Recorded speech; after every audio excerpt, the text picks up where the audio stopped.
नमस्कार, मैं रवीश कुमार। आखिरकार वो दिन आ ही गया जिसका नाम तो कोई नहीं ले रहा था, लेकिन मन ही मन सबको अंदेशा था। नरेंद्र मोदी ने इस्तीफा दे दिया है। जी हाँ, वही मोदी जिन्होंने 2 दशक से भी ज्यादा वक्त भारतीय राजनीति की कहानी को अपने नाम से लिखा, आज उनके हाथ से वो कलम छूट चुकी है। सवाल ये नहीं कि इस्तीफा क्यों दिया, सवाल ये है कि इस्तीफे के बाद भारतीय जनता पार्टी का क्या होगा, क्योंकि इस्तीफे की गूंज केवल संसद तक सीमित नहीं रही है। ये गूंज बीजेपी दफ्तर की दीवारों से टकराकर हर गली मोहल्ले में फैल चुकी है और अब पार्टी के भीतर शुरू हो गई है। एक बड़ी लड़ाई, कौन बनेगा प्रधानमंत्री। बीजेपी की राजनीति को अगर आप ध्यान से देखें तो आपको एक लंबी लाइन दिखाई देगी नेताओं की। हर कोई वही बनना चाहता है प्रधानमंत्री, लेकिन इस लाइन में धक्का मुक्की इतनी तेज है कि कोई पीछे हटने को तैयार नहीं। मोदी के इस्तीफे के साथ ही बीजेपी में वो दौर लौट आया है जिसे 2014 से पहले की राजनीति कहा जा सकता है।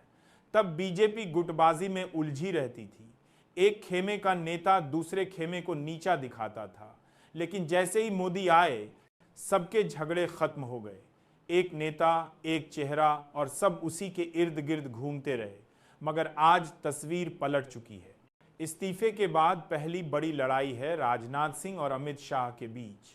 राजनाथ सिंह वो चेहरे हैं जो पार्टी के पुराने कदमों की आहट लेकर चलते हैं, शालीन, सधे हुए और संगठन को साथ लेकर चलने की छवि, जबकि अमित शाह मोदी के सबसे करीबी और ताकतवर मंत्री।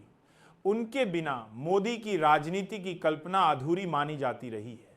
लेकिन अब सवाल यह है कि जब मोदी नहीं है तब क्या शाह के पास वही ताकत बची है। पार्टी के भीतर दूसरा बड़ा नाम सामने आ रहा है, योगी आदित्यनाथ का।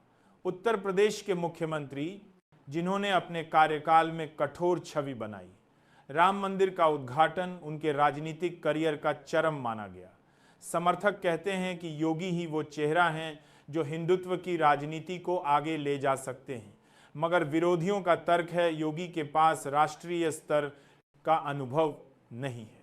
इन सब के बीच नितिन गडकरी का नाम भी बार बार लिया जा रहा है। गडकरी की छवि एक ऐसे नेता की है जो सबको साथ लेकर चलते हैं। पार्टी के भीतर और बाहर दोनों तरफ उनके दोस्त हैं। उद्योग जगत हो या विपक्ष के नेता, गडकरी की स्वीकार्यता ज्यादा है। लेकिन गडकरी की दिक्कत यही है कि वो मोदी शाह गुट के भरोसेमंद नहीं माने जाते। अब आप सोचिए, एक ही पार्टी में तीन धड़े, शाह का धड़ा, योगी का धड़ा और गडकरी का धड़ा। ऊपर से राजनाथ सिंह की चुप्पी भी अपने आप में एक राजनीति है। ऐसे में बीजेपी किसे प्रधानमंत्री के तौर पर आगे लाएगी।